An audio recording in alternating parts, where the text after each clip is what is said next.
హైదరాబాద్లో మళ్లీ real boom. ధరలు అమాంతం పెరగబోతున్నాయి. మరోసారి రికార్డు నెలకొల్పబోతున్నాయి భూముల ధరలు. దానికి సంబంధించిన బ్రేకింగ్ ఇది. అక్టోబర్ 6న జరిగే వేలంలో రికార్డు నెలకొల్పబోతోందన్నట్టుగా సంకేతాలు అందుతున్నాయి. ఎకరా భూమి రిజర్వ్ ధరనే 101 కోట్ల రూపాయలుగా నిర్ణయించింది రాష్ట్ర ప్రభుత్వం. అంటే అంతకు మించి ధర పలకబోతోందని అర్థం.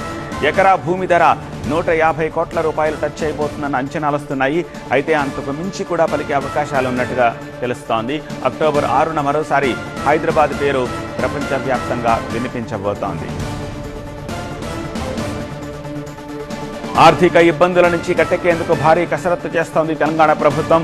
రాయదుర్గం నాలెడ్జ్ సిటీలో 18.67 ఎకరాల ప్రభుత్వ భూమిని వేలం వేయబోతోంది. అక్టోబర్ 6న ఈ వేలం నిర్వహణకు టీజీఐఐసి ఏర్పాట్లు చేసింది.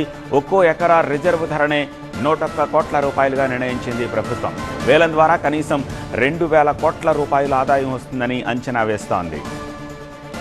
సర్వే నెంబర్ 83/1లో ప్లాట్ నెంబర్ 19లో 11 ఎకరాలు, ప్లాట్ నెంబర్ 15A/2లో 7.67 ఎకరాలు వేలం వేయబోతోంది. రిజిస్ట్రేషన్ ఫీజు 1180 రూపాయలుగా నిర్ణయించింది ప్రభుత్వం.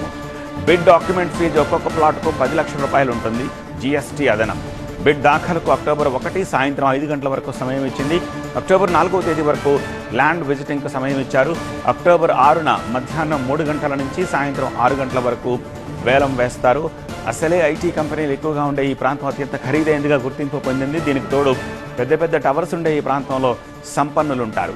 ఇక్కడి భూముల విక్రయం ద్వారా ఎక్కువ మొత్తంలో నగదు సమకూరుతుందని ప్రభుత్వం భావిస్తోంది.